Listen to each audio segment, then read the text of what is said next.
In this video, I'm going to talk about starting an assisted living facility for beginners. I made this video about 3 years ago and a lot has happened since. So I do want to give you guys more updates on what to expect as a beginner in this industry of residential assisted living. So if you're interested, make sure to stick around. What's going on, everyone? I hope you're all doing well. If you're new here, my name is Serg. Welcome to the channel. To all my reoccurring viewers, thank you so much for all the love and support that each and every single one of you have shown me. Now, if you haven't, make sure to go check out the God Made podcast on all streaming platforms. Feel free to go check out Legion Assisted Living Academy. That is a course that I teach from A to Z how to start residential assisted living. So that link will be down below. Also, if you want a one-on-one consultation call and want to schedule that, you can also do that. It will be in the description down below. You can schedule that on my calendar. Also, if you want to passively invest in a residential assisted living, meaning you don't have to be the operator and you will passively invest in the real estate side of things, feel free to go check out valleyalfventures.com and fill out the questionnaire on the website.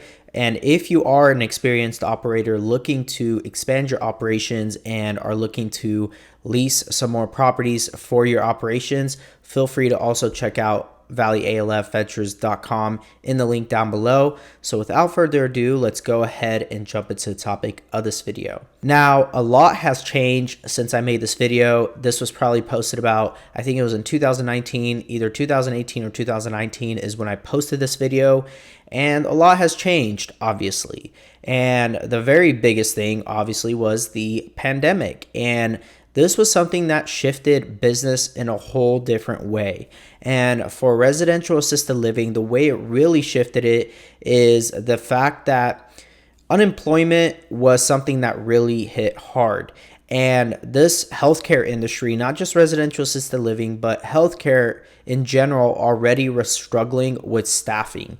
So when it comes to actually starting a residential assisted living, that's going to be one of the things that you're going to have to factor in is staffing and retaining that staff and making sure that you do everything in your power to keep them with you and make sure that you cover all your bases and that they are willing to stay with you. And so building a core value type of business is going to be very important. Before the pandemic really hit, it was something of the sort of not, underpaying them and undervaluing them and not really respecting caregivers. And that was kind of the norm in the industry, unfortunately. And so that was something I was able to capitalize with my business. And I still have my staff with me. They've been through the pandemic all the way through. I was able to keep them employed. And that was something I was very, very grateful for. And the caregivers really make up your entire business. And so if you're not careful, that can be your weakest link in your chain. And if that's the case, that chain will break and your business won't be doing as well. So when you're looking to get in this industry, understand that staffing is going to be something that you're really going to have to hone in on and being able to properly manage people, because that's going to be absolutely crucial to hire. Either you're going to do the managing of the caregivers and the staff, or hiring a manager to handle that. So properly vetting that manager or administrator to do that. Now, the second thing I do want to talk about is different states require different things, right? Different states went really above and beyond on restrictions, and they really put some hard restrictions on healthcare facilities, and not just the big ones, but also residential assisted living. So depending on the state that you're in or looking to start, this is something you're going to really want to look carefully at, because in certain states such as Arizona, Texas, Florida, which happens to be the best states to start this type of business, the restrictions are very minimal, if at all anything to worry about, because Florida doesn't really put any type of restrictions. Texas and Arizona give very minimal, they give recommendations, but they don't really give restrictions. And so you can have normal visiting hours now. You don't need to require that everybody wear masks when they're entering your facility. You are somewhat required and recommended that you still take everybody's temperature, make sure that they don't have any symptoms, that you tell them to go home or stay home if they're having or presenting any symptoms. So that was something that you have to factor in now. Before that wasn't, right? Before the the big pandemic, that wasn't really a thing.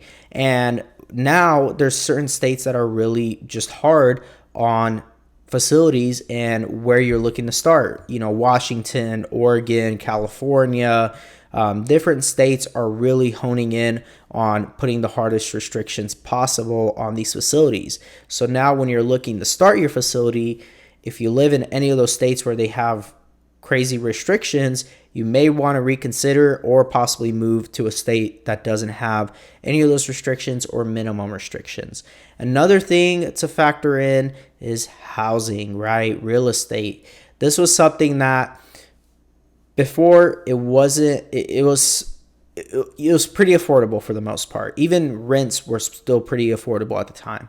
Now, being able to get into these facilities, especially in the states that really have minimum or no restrictions, if you see any of these businesses that get listed, they're for sale, they're definitely a lot higher than they were before the pandemic. So this is something to consider, because now where you would be able to purchase the real estate before, now you're most likely going to have to lease. And this is something that you want to factor in as well.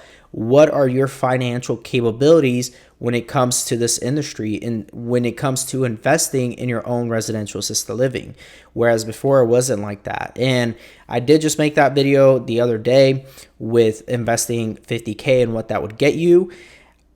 The rent that I used is probably not as realistic as it used to be. Even though my rents haven't gone up, now if you try to get into a rent or to rent a property, it's going to be more expensive. So you're going to have to factor that in. And that's something you're going to have to run a pro forma on and figure out if it still makes sense for you to start it and if you're willing to put in the work. Now, more than ever, though, I'll talk kind of about the pros. And I say kind of because there's some people look at it differently and they have different perspectives. But to me, this is definitely a pro. This is starting to become more of a demand. This industry is becoming more of a demand. Skilled nursing facilities, hospitals, rehabs, they do not want to keep people in longer than they have to. So they're having to move them out to assisted living, to memory care, to wherever. Not only that, but families are starting to realize that they can't take care of their loved one. Whereas before they'd go to work, they wouldn't have to stay home. But then when they got quarantined, now they had to stay with their loved one that is dealing with dementia or Alzheimer's or other healthcare issues that they would normally just have somebody come in or they rotate shifts, whatever the case is. But now that they're actually in the home and realizing how much care they need, now they're looking for facilities like this. Now they're looking for residential assisted livings. They're looking for other places to put them in long term. So now is really a great time to really start this business and to get into it. And not only that, but also people who were looking to retire previously kind of waited. They waited to see what would happen.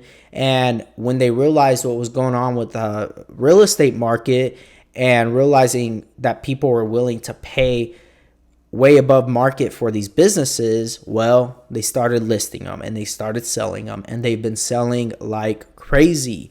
So this has only gotten more expensive to get into when you're trying to buy an existing business. So with that though, there's a lot of great opportunity, and a lot of people they're at a point where they're having to make certain changes in their lives, certain decisions in their lives. And another thing I'm noticing is that nurses, doctors, people who were getting fired over the different mandates that were going on, now they're starting to get into business for themselves, and they see this as an avenue to get into, to take advantage of with their experience that they have. So this is just another great way for them to be able to start their own businesses, their own companies, whatever they're looking to do. So with that though, for all the new beginners out there, understand that there are a couple things to look at. And like I mentioned in the beginning, it's going to be the state that you're looking to start in. You may want to reconsider that. You may want to look at the different states that are a lot more lenient with the restrictions. You also want to look at states that, for the most part, the real estate is somewhat decent. If you can't purchase the real estate, there's always other ways, leasing, doing lease options to purchase that later. So for beginners, that's what you want to start considering and want to factor in. And with that though, I hope that you guys enjoyed this video. If you guys did, make sure to hit that like button, smash that subscribe button. And also again, if you feel like passively investing in this industry, feel free to go check out Valley ALF Ventures. Also, if you're an experienced operator and you're looking to operate and expand your operations, feel free to go check out Valley ALF Ventures. Also, if you are looking to sell your care homes or your businesses, let me know. You can check that out at valleyalfventures.com as well. And again, thank you so much for all the love and support, and I will talk to you all in the next one.